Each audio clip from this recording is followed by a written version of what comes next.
everybody. Thank you so much for being here. Some friendly faces.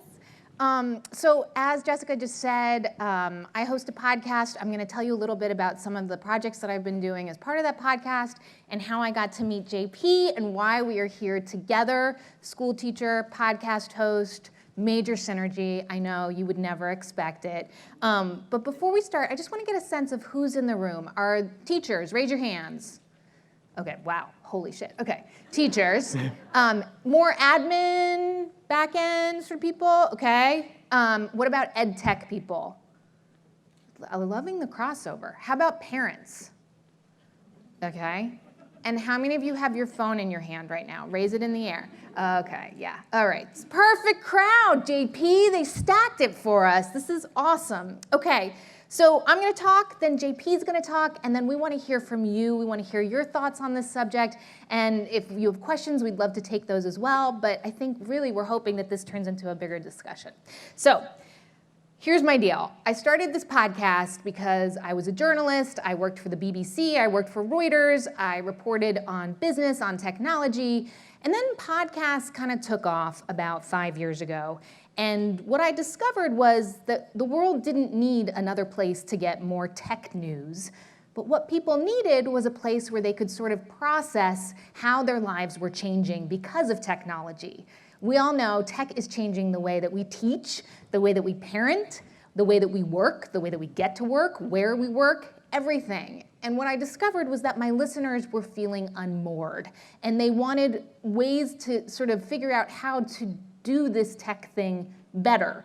So I get lots of letters, like real letters, and people ask me questions. So what I've tried to do is create these interactive experiments with them to try and find the answers, because I don't think we have the answers yet. So in 2016, I did a week-long boot camp to help people cope with information overload. It was called Info Magical. It was a week of trying out different ways for you to find focus in a world where we are constantly scrolling. And then last year, we did something called the Privacy Paradox. This was a week of daily challenges to help people understand where all their personal information goes and what steps they can take to reclaim their digital identity, because it's all over the place. But today I want to tell you about the first project that I did that just got turned into a book. And I'm doing a book signing later, so I hope you'll come hang out with me there. So this book was an answer to a very personal problem that I thought I was a special snowflake and was the only person having this problem. So my issue was, it's my job to come up with super creative ideas, ways of explaining things, right? And I sat down, this was like 2014, and I felt empty in my brain. I was like, where's the brainstorming? That's supposed to work. And this wasn't like writer's block, because I have had writer's block. You know, you wait for the muse. This was different. It was like there was sand in my brain.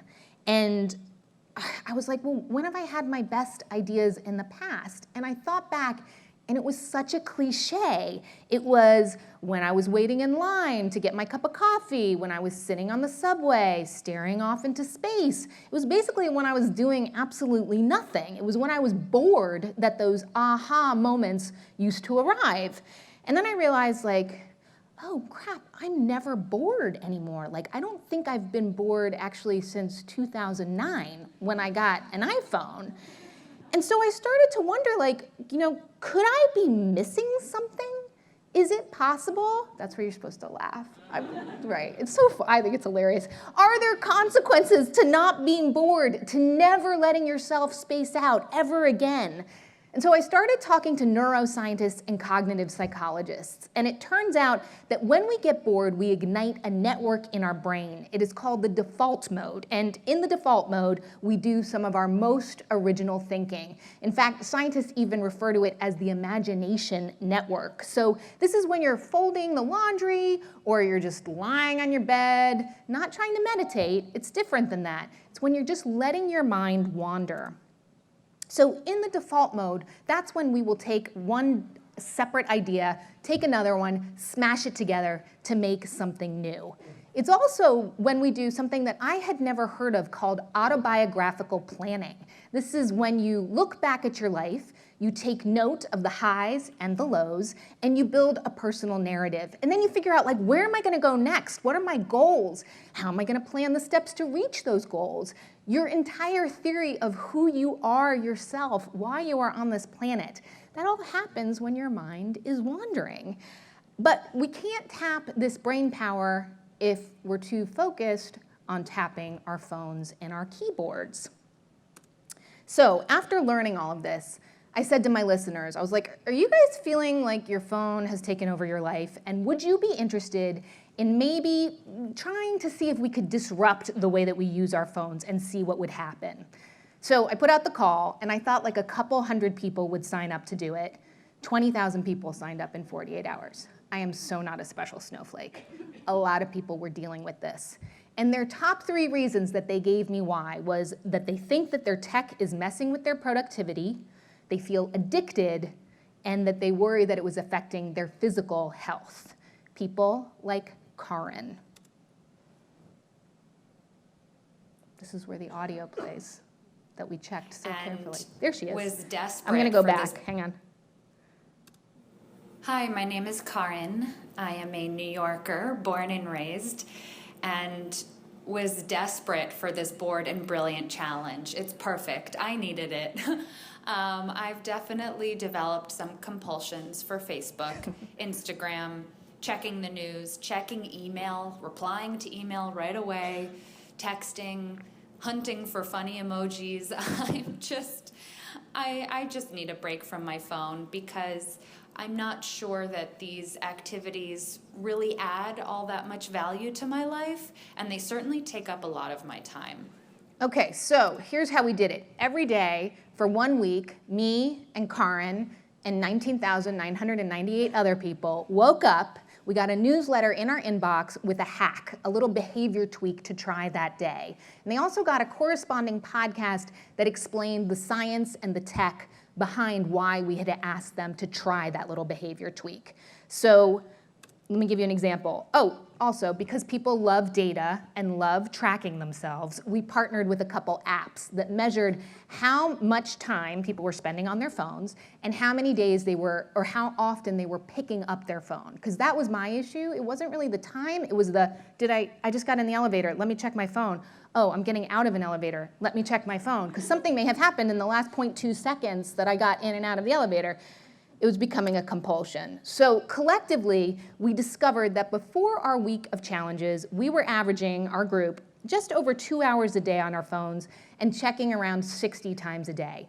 That is certainly on the low end. I would argue that my audience is extremely self-aware, and so they're probably better. Other estimates are that people check their phones about 150 times a day on average. I was checking 97 times a day on average. So here's how we tried to hack it. On day 1, we called it Put It in Your Pocket Day. The assignment was to basically just keep your phone out of sight while you were in transit. And that means no walking and texting, and I've been seeing you all walking around this convention center. It is harder than you think. And no taking your phone with you to the bathroom, which I know you also do, because everybody does it. So, and if you wanted extra credit, the idea was put your phone not just in your pocket, but put it in your bag. These are screen grabs from people on day 3. We called that Delete That App. And what we did was we asked people to take the app that was driving them crazy, that was making their thumb twitchy, just take it off your phone just for the day, just to see what it's like. And here was one guy's experience. This is Liam in Los Angeles, and I deleted Twitter, Facebook, Instagram, Tumblr, Snapchat, and Vine from my phone in one fell swoop. And it was kind of an embarrassingly emotional experience at first. It felt weirdly lonely to look at that lock screen with no new notifications on it, but I really like deciding for myself when to think about or access my social networks, not giving my phone the power to decide that for me. So thank you. God, I love Liam. He's such an extremist. He's like, 1 app, I'm taking off 6. Look at that. So I think what people learned, though, was not just how they related to their technology, but they learned how they related to their family and their friends, and they also learned a lot about their work habits, which I don't need to tell you are being profoundly changed by technology and expectations every single day. So one of the things we learned was that a decade ago, we shifted our attention at work about every 3 minutes. Now we shift our attention every 45 seconds, and we do it all day long. The average person checks emails 74 times a day and switches tasks on their computer 566 times a day. This comes from research from a wonderful professor of informatics at UC Irvine, Gloria. And I asked her, is it because we humans have some sort of inherent weakness that the technology has been built to exploit? Or is it merely that, like, if we weren't distracted by this, we'd be distracted by something else? And here's what she told me. So I think it's a combination. One thing that we found is that there's actually physiological reasons that can explain why people shift their attention so rapidly.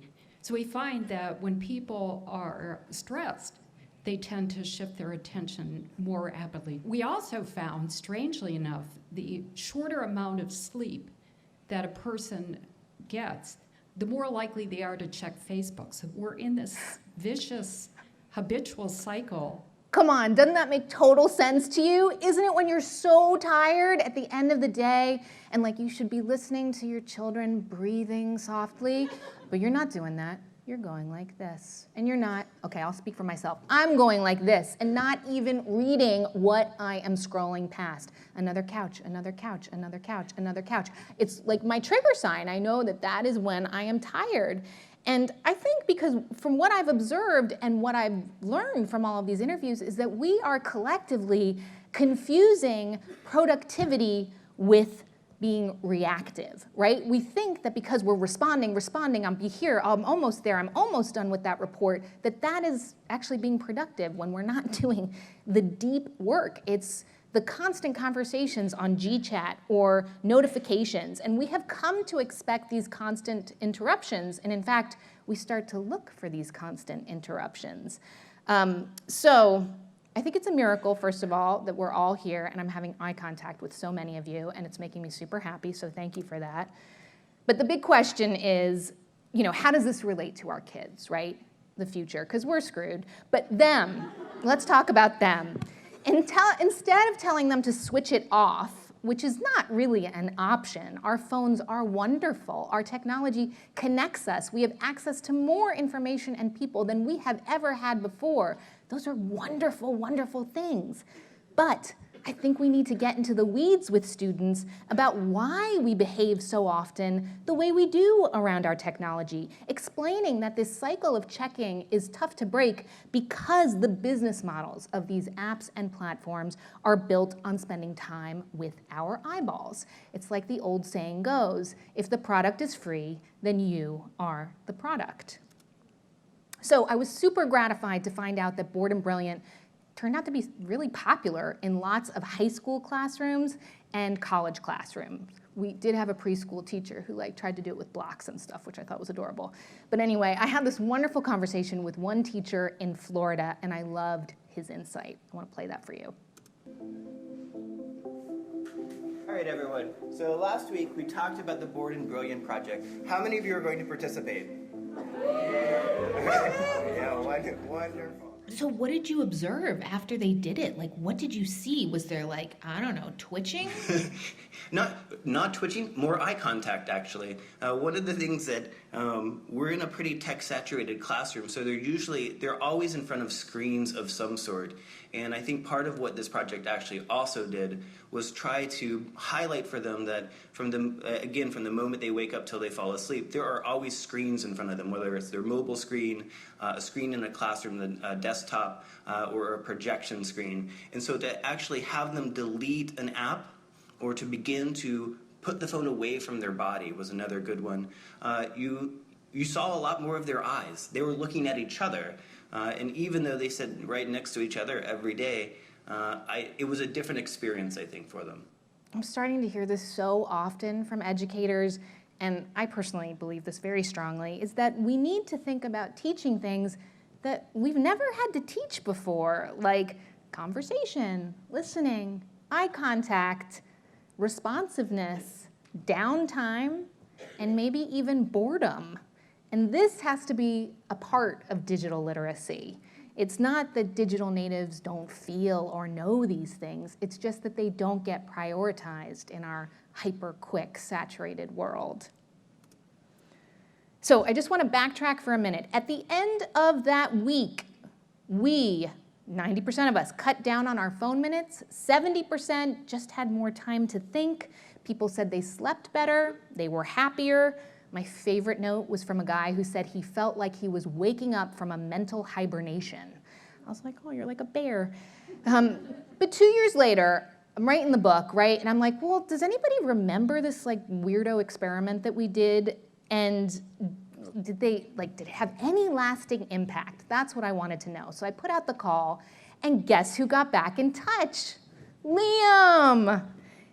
He never put the apps back on his phone. He kept them off for 2 years. I'm currently on an incredible trip to Europe, and I've stayed off Facebook this whole time. Every time I ponder posting a photo from my adventures, I think about how I'd keep checking to see who liked it. And I think about how seeing other people's adventures on Facebook 9 times out of 10 ends up making me feel depressed by comparing my life to my perception of theirs. There's something about sharing my life very sparingly now that makes my experience a little richer and more introspective.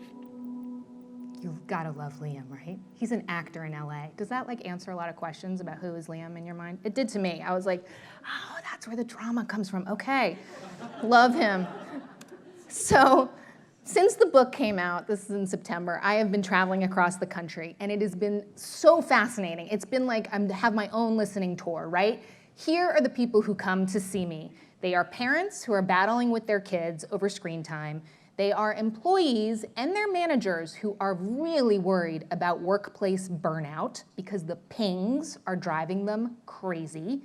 And it is young adults who are dealing with depression and anxiety. Is it ironic that they come up and want to hug me and then take a selfie with me? Yes, but I kind of love it. So I think the key is something has changed in our country since we did this fun little experiment in 2015. Especially the last 6 months, the tide has begun to swell. More and more people are thinking about changing their digital habits, and every day they get another reason. Here's just a handful of recent headlines. It is definitely the case that Silicon Valley's utopian belief that tech is always a force for good is being tested from a consumer, from a civic, and an economic perspective. So on a macro level, just turn on CNN, elections, democratic ideals, even facts are at stake. But on a more immediate and micro level, I think the mental health of people are all our problems. Here are some other headlines. We're living in an age of self-experimentation that is evolving faster than researchers can study it. And we can't wait for regulation or antitrust measures or activist shareholders to put the checks and balances that we need in place. We need to teach ourselves, and especially our kids, how to regulate themselves. This, I believe, is the next chapter for technology. But I don't know what to call it. If you guys have a name, I'd be super grateful because I think we need to name it so that we can move forward with it. Some are calling it Humane Tech. Tech Sanity was somebody said to me. Whatever you want to call it, I think we need to teach it. And this is where I get to hand it over to the wonderful teacher that I met while I was out talking to people, JP Connolly, who has taken the lead on this. And I'll turn it over to him. Woo. Thank you. So before me, first a little bit about the school that I work at. St. Anne's School is a secular, independent school in Brooklyn, New York. It focuses on bringing a non-traditional arts and humanities-focused education to approximately 1,100 students in grades from preschool through 12th grade. There are no quantitative grades at St. Anne's. We write lengthy anecdotal reports for our students, and each faculty is responsible for coming up with their own curriculum for the subjects they're assigned to teach. I've been there for about 15 years, and despite the fact that St. Anne's has a heavy focus on the arts and humanities, there's an amazing science program there as well. My personal background is in research science. I come from a background of microbiology, immunology, and physiology. And first I was there as a middle and high school teacher, and then transitioned into our first integrator, and then the director of technology, all while continuing to teach middle and high school science. And more recently, I've begun to teach a couple 8th grade health classes as well, because why not?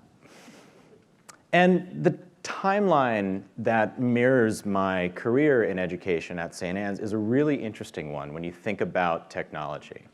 So in this same 15 or so year span, every predominant social network emerged and evolved alongside all the mobile devices that are now ubiquitous and the operating systems that run them. And we've also seen a shift in what used to be social media from purely social media to almost more traditional media, and some might argue political media as well. And as a biologist, I've always held this awareness that we as humans, we've succeeded evolutionarily because we've got these big fancy human brains, and they let us take resources that we have access to and then shape them into tools. But then those tools in turn shape our behaviors, which in turn shapes our subsequent biology. We'll drop a pin in that observation and come back to it in a little bit. But let's turn back to education and technology. Boop, there we go. So in the same time frame also, the term digital literacy emerged as a way to kind of tie together and encapsulate this growing number of subjects and skills and competencies that schools really wanted to teach to their students, to bring to their students for the sake of making sure that they would be safe or productive or employable or some reason. And even though there was a lot of efforts in this direction, there was no consensus on exactly what digital literacy meant and what it specifically did not or did include. And the priorities and the discussions about which technologies should be embraced and which should be rejected by schools, these varied from school to school and from district to district, and these were conversations that were shaped by school culture, school mission, parental pressure, external pressures, and a whole variety of other forces. When digital literacy was first kind of becoming a thing and getting up and going, the number of topics was fairly limited and pretty standard, included pretty rudimentary stuff like keyboarding, for example. That's a real game you can go download and play for free right now, by the way. It's not for kids. So, but keyboarding, maybe some basic web coding, how to write a blog post, how to do effective searching. You know, it was pretty simple at that point. But over the last 15 or so years, it's really snowballed into this like massive, weighty katamari of topics. And there's some things that are pretty well conserved no matter where you look, so information literacy, online privacy, safety. But the specifics of what exactly does and does not live underneath this umbrella topic still varies greatly. And another way that it varies greatly is where are we going to teach it? Where does digital literacy get programmed? Sometimes it could be in a STEM or a STEAM class, or maybe it's through a curriculum integration model. Sometimes it's in health. Librarians have been so crushingly important in all of these efforts. They've been, yeah, seriously, give it up. They've been doing so much in this regard. But when you look at where schools have predominantly decided to implement digital literacy, it's sort of here. It's basically kind of all over the place. So, despite the fact that we're now, at present, in this place where we're pouring what feels like countless dollars and hours into digital literacy in all of its possible manifestations.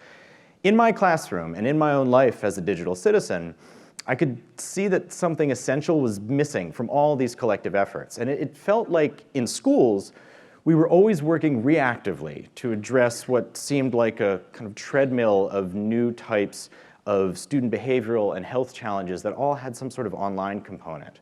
And that individually, we were all changing somehow in our own new digital lives, but in a way that nobody could really clearly explain.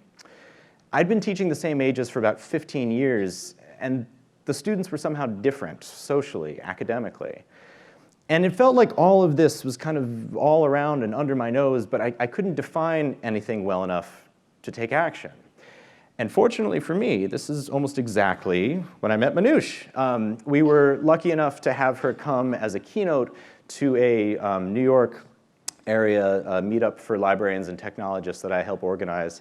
And her work and her talk on the importance of boredom and the effects of constant overstimulation and interruption on us gave me a foundation that I could finally begin to explore upon.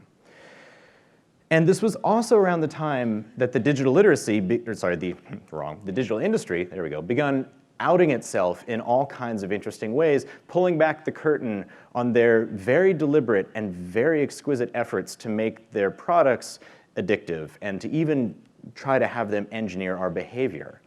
The work of Tristan Harris, who is somebody who was formerly at Google and then left Google to now become an advocate for what he calls humane technology, has been incredibly, incredibly important in everything that I'm about to show you.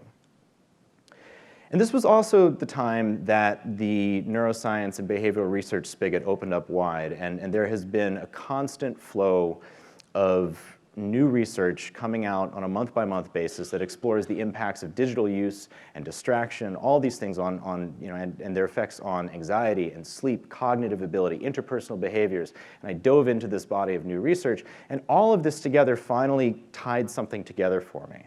I felt like I could finally define what all of these digital literacy efforts were missing. My nagging hunch as a biologist that these tools were somehow reshaping us was confirmed by Manoush's work and the work of all these others. And the tech industry's lack of caution or concern for the effects that it might have on us, to me as a teacher, seemed like a call to action. And so there were two objectives that I felt we needed to sort of bookend digital literacy with. First, we needed to teach awareness about the effects that digital activities can have on our physiology to learners of all ages. And then way down the line, ultimately, we should really try to nurture a meta-awareness of how we're being impacted by technology in real time so that all of us can learn to insert choice points that'll enable better academic, better social, and better personal outcomes. But this was in 2016, and even though I did a fair amount of looking, there wasn't really a curriculum that addressed all this comprehensively, so I tried to give it a go on my own. At the time, I was teaching human anatomy and physiology to the 8th grade, a little bit less than half the 8th grade. That's our 8th grade science curriculum. And we had just begun our neuroscience unit, so this presented a fairly natural opportunity. And I developed a lesson plan that was designed to span about a week or so. And in this, we would address things like mechanisms of digital addiction, effects of constant overstimulation, the impact that all these different things can have on sleep, on mood, on communication, on focus, even some principles of mindfulness thrown in for good measure and some meditation practice, which the students loved, by the way. It was really amazing. And I also borrowed generously from Manoush's work. We used some of the same apps so that the students that wanted to could establish a baseline for their own digital habits, and they would have a quantified picture of their actual digital lives reflected back at them before we began. And so off we went, and naturally, as anybody does when you've just plugged a bunch of time into curriculum development, you hope that they'll at least enjoy it. But their responses and their engagement with this really blew me away. All of my students, but particularly the gamers among them, whether they were casual gamers or more serious console or hardcore gamers, they were able to really easily see how the manipulation of reward schemes, think loot boxes and AAA titles or the whole freemium gaming model, were able to make these things incredibly addictive, almost like slot machines. And this could even extend to a social media app if its notification scheme was kind of configured the right way. All this in the context of behavioral conditioning, classic experiments, the neuroscience of addiction. A lot of them lamented the fact that, like the couch, it's a couch, it's a couch. They just the sort of the bottomless time suck rabbit hole of the infinite scrolling, social media app feed. And then learning how this user interface element was designed to deliberately bypass the sensory feedback mechanisms that our brains use to establish when we've had enough of something. This really unsettled them. And some of them even made an observation that took it a step further. And they noticed that this was last year, right around the time that Instagram was changing its feed algorithms, noticing that their feeds had gone from chronologically sorting to algorithmically sorting, so that they were no longer sure where the bottom was. Just another thing that was done to deliberately confound our senses. And where it really hit home for them, of course, was when we did a thorough reverse engineering of the Snapchat platform and user interface. Snapchat is, for better or worse, the loom upon which the fabric of their social lives is woven. Depending on whose research you look at or which market study, it's achieved something upwards of 80% market penetration in the 12 to 17-year-old age group. And whether you all are Snapchat users or not, I want to call your attention to where the arrow is pointing over there, that tiny little fire over there, because that's a little icon that represents something called a streak. And a streak is basically weaponized social approval. The way you start and then continue a streak is for two people to continually send snaps to each other. Then that little flame appears. And you have to keep snapping back and forth in order for that streak to keep going. This means that you are going to be opening the app more, and you're going to be spending more time in that app. So my students admitted that they felt this deep, unexplainable compulsion to keep streaks going, even though that they readily volunteered that the quality of communication they were having with their friends was completely thin at best. And that they knew that there was no end, they would never win anything, there was no real point or finish line.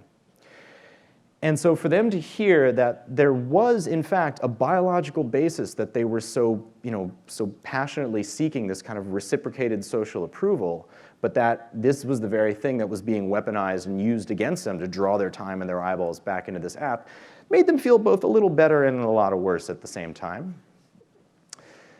And one of the single findings, maybe the single finding that really stuck with them the most, there was an audible kind of gasp when I told them about this in class, goes back to the work of Gloria Mark that Manoush mentioned earlier. She found in studies looking at notifications and disruptions in focus that a single interruption, so this could be a single app notification, can take a focused brain and can basically derail it and put it into an unfocused mode for as many as 23 minutes before it can recover from that single interruption. And if there's multiple interruptions, that can actually put the brain into a distraction-seeking mode for up to an hour afterwards. And this really irritated them. And then that made sense when I asked why. Think about it. These kids have 3, maybe 4 hours every school night that they need, and in that time they need to commute, eat, do their homework, see their family, maybe socialize a little bit, take care of all their extracurriculars, and then hopefully unwind a little bit. So the idea that a single notification could derail a third of one of these hours makes a lot more sense in that context. They really latched onto that. So when it was all over, a lot of the student feedback that I got cited this unit as one of their favorites of the year. And so this year, in collaboration with my fellow science and health teachers in 8th grade, we developed the curriculum a little bit more to explore more topics and to do so both in science and in health classes. And also, because use norms can change as quickly as like 1 year to the next, we did a survey of the entire 8th grade before we got underway this year. One of the things that came out of this survey that really struck me was the way in which these students were talking about their adult role models. They feel, correctly, that the way that they're being subjected to double standards when it comes to their device use and their behavioral expectations. And I think that it's really important to note that despite the teens are the age group that some accuse of being destroyed by smartphones, first and foremost, the use and impact of social media and devices is not limited to teens by any measure. Second, teens take breaks, actually, and maybe even more than we do. And I think part of this might be because they see the effects that it has on us. So for example, one of my students lost their phone in their house. Its battery, the battery died. They weren't worried about it being actually lost, they just didn't know where it was. Didn't find it, didn't make an effort to find it. 2 weeks was without a phone. In that time, noted that their homework was better, they were reading more, they were generally kind of more relaxed, having a better time. Ultimately found it while they were cleaning their room, unfortunately. Now pause and ask yourself, can you think of a single adult that wouldn't tear the house to shreds looking for that smartphone, would not do anything else? Because that's hard for me. So, after all this, I feel like there's 4 underlying practices that can be used to augment everything we already have in place for digital literacy, both in terms of curriculum, where it's programmed right now, and then hopefully in the future as things continue to change. And critically, implementing any of these in theory shouldn't require the hands-on action of a technologist. These can be adopted by any educator in any curricular context for any age, if there's some time and dedication there. So first, because it's clear that we adults are facing our own challenges with respect to digital health, I think we need to recognize that this is one of those times where age and experience do not give us some bolus of wisdom that we can just pass on to the next generation. And nobody is a digital native when it comes to savvy and healthy use. That's something you have to grow into. We need to empathize with these unprecedented challenges that our students are facing, and I think we need to make improving digital health a shared goal for us and our students and our parents and our colleagues. And second, as parents, as administrators, as educators, I think we need to recognize that these incidents and these trends that we keep reacting to, these are really symptomatic. And these are endpoints to an arc, and we need to look for the behaviors and the choices and the stimuli that are contributing to these outcomes, and then we need to do our intervention work there. Third, and I'll put myself in this category, the original sin of technologists is that we've been asserting for a very long time that technology is a neutral tool. It's neither good, it's neither bad, it's a tool, it's neutral. And that needs to stop. That's no longer accurate or constructive. Given the research that we're seeing, we have to make learners of all ages aware that their inevitable digital activities can and will have an impact on them physiologically, neurologically, and that's partially by nature, but that's also partially by design.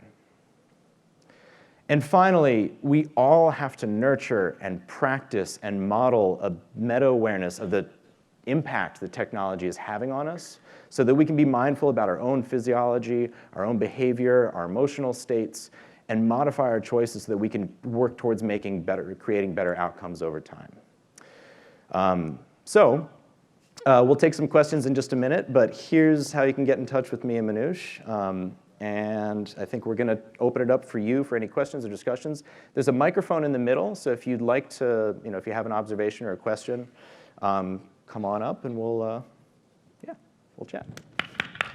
Killed it.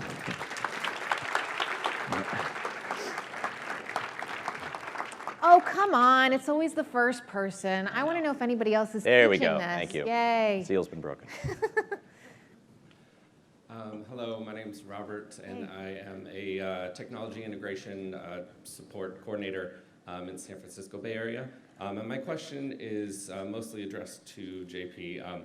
Question is, how have you seen this spilling out across other classrooms and their use of technology? Yeah. Most of the efforts that we've put into our students really kind of focuses for now on their personal lives. The use of educational tech in my school, really varies kind of subject to subject and teacher to teacher because the teachers have a lot of autonomy in making that choice. I think that the decision to use technology is one that we're very mindful of at my school, and so as an awareness of what we're doing is spread, I think that it sort of helped inform kind of some of the natural skepticism that those teachers have had and bring that in. So we fortunately aren't in a situation where it's already everywhere and now we're trying to kind of like reel things back. I recognize that makes us maybe a little bit out of the mode, we're advantaged in that regard. But I think that if that was the case, making sure that while this was happening, having some sort of vehicle to share that awareness with the rest of the faculty so they could try to talk about these same things, remind the students in all the possible locations would be really important to make sure that it's getting enforced across the board. I would just add that JP asked me yesterday, he's like, so wait, the other teachers, what were they teachers of? And I was like, oh, there was science teacher, history teacher, English literature teacher, anthropology teacher. I had lots of religion teachers are teaching this sort of stuff. It's sort of, I feel like it's not who teaches what, but it's what type of person it is that they are sensing this. Maybe they have their own sort of issues and that they just can see that it's sort of an interdisciplinary thing that no matter what they're teaching, it's a place to bring it. I mean, I would hope that in the future it's a little more codified than that, but it was interesting. Thank you. Thanks. I'd like to thank you both for putting this on. This was very enlightening. Oh, I'm cool. a tech developer. I work for an open source electronics company. So I'm probably one of the pushers. But while we develop, we also look at changing people's relationships with technology. And so much of, I love the term weaponized. I think so much of the media that we see getting pushed to us is a vendor-mentored relationship. And I think as our goal, and I'm curious about your thoughts on this, our goal is to create end users who are not vendor-mentored, who are creating their own technology, who are writing for devices rather than reading only, and changing that relationship that they have with the ones and zeros. And can you share, please, a viewpoint on that? Yeah. So I think that the real challenge doesn't really lie at your level. I think that it's really kind of the predominant device manufacturers, like, because there's a gatekeeper in some ways. If you're developing a completely new ecosystem and you can bring people in that, you can make your own rules, and I think you can design that to be much more respectful and healthy and kind of thought-provoking. As an example, there's a gentleman who I believe his name is Ramsey Brown. He runs a firm called Dopamine Labs. Dopamine is the neurotransmitter that's kind of the basis of neurochemical addiction. And one of his main products is an algorithm that tries to time notifications to increase the likelihood that somebody will come back to their product. Simultaneously, he made an app that was designed to kind of, along the lines of the ones we showed, that was designed to help people become aware of how much they've used their phone and maybe encourage them to use it a little bit less. That app got rejected from the Apple App Store because it's in their terms of service with their developers that they cannot put things in the App Store that would discourage people from using their iOS devices, which makes sense if you're Apple, because shareholder value. So I think that there's a challenge. There's a challenge because everything has become so centralized, and because the players that kind of are the gatekeepers have their own self-interests, which are definitely sort of above the level of human. I think that in partnership with educators, you could probably do a great deal by giving them an alternative. The reality is that there's very little choice. As an academic technologist, you've got Coke or Pepsi, and maybe if you're feeling weird, Tab. But there's Retro. Yeah, or Crystal Tab. But there's very few choices, and we know what the compromises are. Having alternatives that are designed kind of with some of these concepts in mind would be amazing. Tristan Harris, who I referenced, and who I think you've interviewed. Yeah, no, he and I are friends. And so Tristan's group, they just renamed themselves as Humane Tech, and they have done a partnership with Common Sense Media. But his goal, from what I hope I'm not giving away any secrets, but they've just sort of gotten funding, right? And their idea is to create a pipeline in Silicon Valley where there is that you have to take an ethics class when you go to Stanford and you major in computer science. That it's not just about how do you create something that people want to use, but what are the ethics behind that? Could there be a Hippocratic oath of sorts for coders? That's what they're talking about. And then when those people graduate and move on to these tech companies, how does that continue on in terms of the developer pipeline when you are creating products? Is there an ethical discussion about how all of them are used? So he's very much industry focused. And so for me, I'm very much the consumer focused, right? Which is this idea that if you can start talking about all of this in your family, in your workplace, with your friends, and that there's a sort of a bit of a consumer pushback, which I do think we're starting to see with Facebook in particular, that's the bottom line, isn't it? If people don't want to use your product because they feel that you're taking them for a ride, or they don't like the way they feel when they use your product, that's a start. Look, Facebook is like the yellow pages, like white pages, whatever. There's not a lot of alternative to that, but I think this is where we're starting, the pushback sort of thing. Mm-hmm. Thank you. Thanks. Hi. Hey. I am a librarian. Ooh. And I also was a classroom teacher for about 8 years before I became a librarian. And I have library aides, so I'm a librarian in a high school. And before that, I'm in the Dallas area, but I am a former New Yorker. And I remember about 5 years ago, podcasts really took off because of Serial. So I remember every Thursday, everybody downloading before they got on the subway Serial before they could get on the subway, just because everybody needed to listen to Serial. Yeah.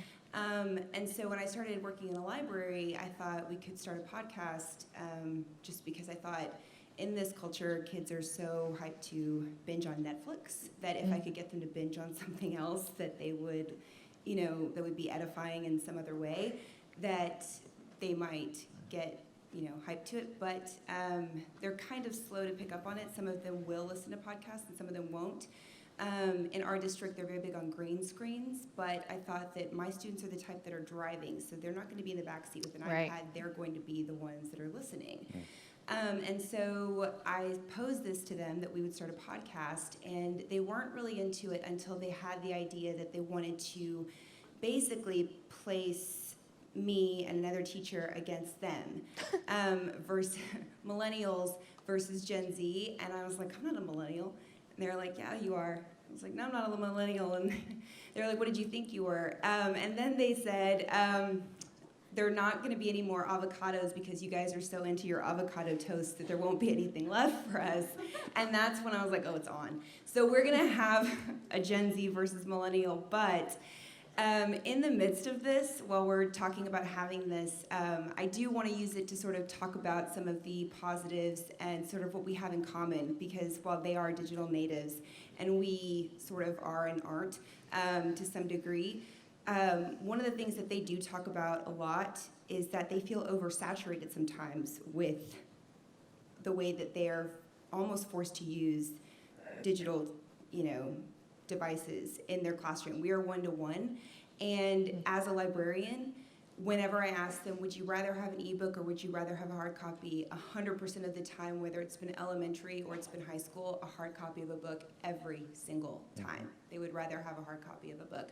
Do you notice in your experiences that they feel a little bit oversaturated with technology sometimes, or that they feel like it's being crammed down their throat sometimes? I think, yeah, absolutely. They do feel that, and some articulate that on their own. At the middle school level, the high school level, it really, things have been so different year to year that there's palpable differences between a middle schooler's awareness and a high schooler's awareness. And then that continues upwards. Gloria Mark, who we both referenced, she's done a lot of work with, with college-age kids, and their reality is very different from everybody that's currently in high school. So there is an awareness of there's a feeling of oversaturation. The level of actual self-awareness of it, I think, this is based on nothing other than my own gut feeling, but feels like it's increasing the younger you go. I think looking at those two age groups against each other is interesting because they are extremely different in that awareness and in their behaviors. And again, what I was alluding to in my talk was I feel like the younger ages are more, they're more tuned into the fact that there's an exhaustion that's not coming from, anything about normal life, that's kind of coming from these, like all these fire hoses that exist all over the place. Can I just say, I went to hang out with JP's eighth graders like a month ago, and there was one kid, he was like, here's my strategy. I do my homework in my room, but I leave my phone in the kitchen, and then after I've done 15 to 20 minutes, segments, then I'm allowed to go and look at my phone. It's my reward. I check it, then I go back, then I do another one. Like, this kid, totally got himself. He was like, this works for me, I need the reward mechanism, but I'm not getting my homework done. I don't know, me as a 13-year-old would never have been able to set up the system for himself. And literally for himself, that wasn't his parents. But he did that. That was him. He's like, no, I know I need to get my homework done, but I also really want to check my phone and be cool. So it was great. And then I think of this other kid on my block who she got her phone, rite of passage, 13-year-old. I was trying to be cool. I was like, oh, are you gonna be on Snapchat this weekend? And she was like, no, only losers are on their phones all weekend. And I was like, so interesting to me. I think every 3 to 5 years, there's gonna be a shift, right? An 18-year-old compared to a 13-year-old, how they're using their phone is vastly different, just culturally. And so I think it's fascinating times, Yeah. They did tell me that nobody texts anymore. They only Snapchat. They only use Snapchat. Yeah. They don't use Yeah. text messages. Why write a word when you could make a face? Yeah. But I think one more thing on your question. For us as educators, I think we do have to be mindful of the fact that they are oversaturated and that it's coming from here and it's coming from there. And it's easy when everything is on YouTube and it's so easy to just email PDFs instead of having to make those copies. It's easy to contribute to that, and I think that the way we use technology instructionally, we have to be mindful of are we asking them to do things differently, and if so, why? Because that has to be a very deliberate choice. There has to be a pedagogical reason. It can't be from just convenience. I would also add there's research about reading on paper versus reading on screens. I think chapter 6 in the book. Your retention is much higher if you're reading something on a paper due to haptic feedback, so it's interesting. Yeah, and my 8th graders walk out of class at the end of the year with these like burly, scary hand muscles because I make them take a ton of notes by hand. The director of technology, and I do not let them use Chromebooks in the classroom for note taking. And before I inflict that on them, I make them read the paper that shows that handwritten notes boost retention over passive listening or keyboarding. So I mean, it's a lot of fun. I mean, thank you. Hi, thanks for your talk. I am a biology teacher. I'm also an evaluator of teachers, so I've been watching lots of different classrooms for many years. And I've had an interesting experience this year in going into our honors level 9th grade biology class and watching my own class, which is 9th grade Regents. I'm from New York State, so if anyone's from New York, you know. So 2 different levels. They're very much delineated by reading and math skills, lower versus higher skills. So good old tracking. And I noticed something that the digital divide has certainly switched, right? That the honors class, there were 0 devices out, and my class is constant. And it's almost like I need a opiate intervention, and every time I talk to my students about their phones, it's met with belligerence almost. And so I guess I'm asking, like begging, for an intervention strategy that, because these are very non-self-aware students that I'm working with, and I'm begging for something. I asked a kid while we were DNA profiling the other day to stop watching television. Oh my God. I'm like getting teary because I want to cry about it. I said, please stop watching television while we're DNA profiling. And she said, I'm just listening. Yeah. Sorry. And I was like, all right, cool. Can I offer you the frosted mini wheat of advice here? So there's a research paper that came out last summer that showed that, this was done on college-age kids, but I think it translates to high school. Just having a smartphone in the same room as a subject, not in their hand, not in their pocket, but if it was in the same room, didn't matter if it was on or off, just physically present, and they were aware of its presence, was enough to diminish cognitive capacity in an overwhelmingly statistically significant fashion. Not, which really impacts creative and kind of difficult tasks. Doesn't impact sorting socks or whatever. But so I think you can, like I did with the note taking, you can say, we're going to do this, and here's why. And if they won't do it, I mean, I think that it sounds like there's also a policy missing. Like either there's... Oh, there's policy, but... I disagree. I say if you can't beat them, join them. Make them download the apps. Make them measure their time. If you're going to be on your phone, cool. Let's dive deep into it. Well, it's funny. I started class the other day, because not only was it phones, but it was also headphones. So I put my headphones on, and I just started class, and it was my sound blocking But headphones. maybe... I was like, what? I'm not a teacher. I'm a journalist, so it's different. But to me, it's like, well, which headphones are better? Let's all put on our headphones.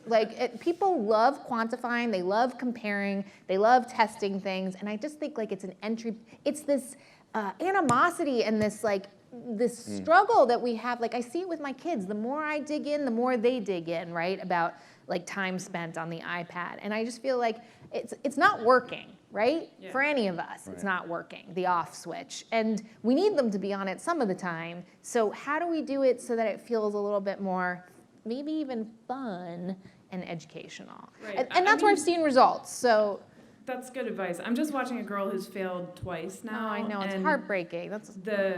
This is what she does during class. It doesn't matter what I say. This is what she's doing during class. Yeah. And so... And it's like failing isn't enough at this point, and so I don't know. I am thinking, okay, well, we'll just start to measure it, make everything quantifiable. I mean, but- I do think that that's part of the problem is like, not every teacher is going to come up with their own curriculum like JP. Right. But that's where I find that people are using the book because a lot of teachers use me, like they hate on me as the author. She's an idiot, bad idea, but it gives them a structure, right? So there's a week, 7 days, and these classes, like one of the other things that we have them do is not take photos for a day, which is super hard if you're spending all your time on Snapchat. But if the whole class is doing it, then it starts to spark a conversation. Oh, this sucked. Why did it suck? What was so hard about it? What is it about photos? Oh, that's interesting. Actually, there's a study about how you can take photos so that it increases your memory, doesn't decrease it. It just is a way, like, to give it some structure, some way of breaking it down so that they can do it. I think the community part is really key. Like, the key with these week-long experiments that I do is that they know there are, the last one we had 60,000 people doing it, that there are 60,000 people who are also doing this. And you can have your own personalized experience, but there is a community element. And I think it's really powerful to do it together. Yeah. Good luck. Good luck. Thanks. I feel for you. Thanks. We have time for 2 quick ones, maybe? Yeah, 2 more, yeah. Hi, how are you doing? Good. Hey. I guess my question is a little bit tangentially related because I really value, obviously, everything you guys brought and this idea of educating kids about the destructive kind of intention of the technology that they're interacting with. And I have a 13, about to be 14-year-old, and an 11, about to be 12-year-old, and so I'm very aware, and they're actually really super conscious, but I feel like the social lives of teenagers are really centered around their devices. They're centered around texting, even if they're not on Snapchat or any of these things, and so I guess I'm wondering, I think in addition to giving them these negative reasons to stay away from the technology, we need to be giving them more positive social interactions and kind of deep experiences so they have an internalized incentive to have offline conversations. And I'm curious, I do some work cultivating those, but I'm wondering if you feel like schools have a place for that, or if the school counselors, or if there's some kind of responsibility or role the school can have around creating positive social interactive spaces so kids can have a positive draw to having offline time. Yeah, I'm going to turn this one over to Manoush real quick, but I think that really having people in schools in those positions who understand, who accept that there's an inevitability to their digital activities, but that we have a discussion about it that starts young, so that by the time they get to that point, there's expectations, there's kind of, there's community accountability, like all those behavioral norms that we enforce in physical space, hopefully like they kind of go with them, which is not where we are now, but it's because, like you have to start this with 4th graders and let them age up. But I think it's really, that's where, let me just turn it over to you. I mean, Yeah. I think that's where her work can inform those people. Yeah, I think to me, it's like, yes, it's very nuanced. There's good, there's bad, sometimes at the same time, and it's complicated. These kids are super capable of having those kinds of conversations. To me, it's about just making the time. Like one of the things that the reason JP and I got to know each other was after the talk I gave, I had everyone do an exercise where they had to have a timed 7-minute conversation with someone. Like even if things got super awkward or you made your new best friend, like that putting parameters around it in this day and age, I feel like there's no free time. Everything is scheduled and prescribed. So call it something. Like I had one parent was telling me that she calls the bathtub the default mode area because her daughter just sits in there and mind wanders, and it's a wonderful thing. And like if you say like, oh, you got bored, there's a negative connotation. So just make it productive. You're activating your default mode and you shampooed your hair, right on. There's just, I think it's very powerful to name something and then make time for it. I let Manoush name it. I've got 2 kids that are 6 and 8, and in the beginning of a car trip, we listened to an interview that she did with a neuroscientist and talking about the importance of boredom, and just sort of said to them at this age, so elementary school kids, like, hey kids, so from here on out, boredom is officially on the menu as an option of something you can choose to do, and it's stuck around. Really? Yeah, I didn't tell you that? No, that's awesome. Oops. Yeah, it's stuck around, and so they just kind of know that, like, is a palpable, at that age, at these tiny little ages, there was this palpable pressure. It's like, I gotta do something, I gotta do something. Yeah. A lot of that's my fault. I'm like, Yeah, I gotta do parents, something, I gotta do yeah. something. So I think that having that as a non-penalized kind of label to put on an activity from a very young age really enables that. You get the last word. Yeah. Don't screw it up. Hi, thank Hi. you. I am working on a platform to facilitate experiential offline learning. And the question that I have is, a lot of conversations that are happening at this conference deal with the fact that having a digital presence in an online life is increasingly important and even necessary for people to have careers and jobs and all these Totally. things. How do you balance that need to develop an online presence with the need to be away from technology sometimes? I'm going to take that if that's Mhm, okay. good. So I think that of all the questions I get, that is the most frequent. And I think there's an individual response to it and a sort of bigger response to it, right? The individual response is checking in with yourself. What am I getting out of this post? Every single time. It sounds tedious. Am I furthering my personal brand? And if that's useful to you, then by all means do it. If you're like, I really don't want to do this, or I feel drained, okay, then don't. Choose, right? For people who it's their job, I actually took out the slides where I talked about that. There's an interesting study that they did at Boston Consulting Group where they reset the expectations of the group in terms of responsiveness. So I think talking to the people that you are working with, have it out loud. When do we all need to be online? How much do we need to be posting? And I feel like it's very unspoken right now in a lot of places. I actually have a lot of social media editors get in touch with me and be like, how am I supposed to do this? And so it's about setting the limitations with the responsiveness. We had people set out of office replies that not only said, you put it on when you're on vacation, right? But what if you said, I'm out of the office, actually, I'm in the office, but I'm working on a report for the next 2 hours. So if it's an emergency, you can get in touch. But otherwise, I will be responding around 4 o'clock, and I'm going to get this deep work done for the next 2 hours. And I've started to see more people do that. Just like the key is the setting of the expectations, right? It's saying to everyone, I'm not going to be back to you. Here's why. And you'd be amazed. People are super cool about it. If you're a social media editor, you have to post X many times a day. But I think talking about what's okay and when it's too much is important. And does that work for children? Like, one of the things that I'm really thinking about is if you're in a classroom. Sorry, one of the things I'm really thinking about is if you're in a classroom and you want to make sure that you're setting up like every child that you work with for success in a future career. Yeah. And in this future world that we're envisioning, how do you help them both cultivate what they need to digitally? I think that's a beautiful way to end it, actually. That's exactly what we're talking about, is doing the good stuff of the technology and mitigating the bad. Because if you're burned out, you're not going to be good to anyone, right? You guys, thank you so much. This was super fun. Yay. Yay.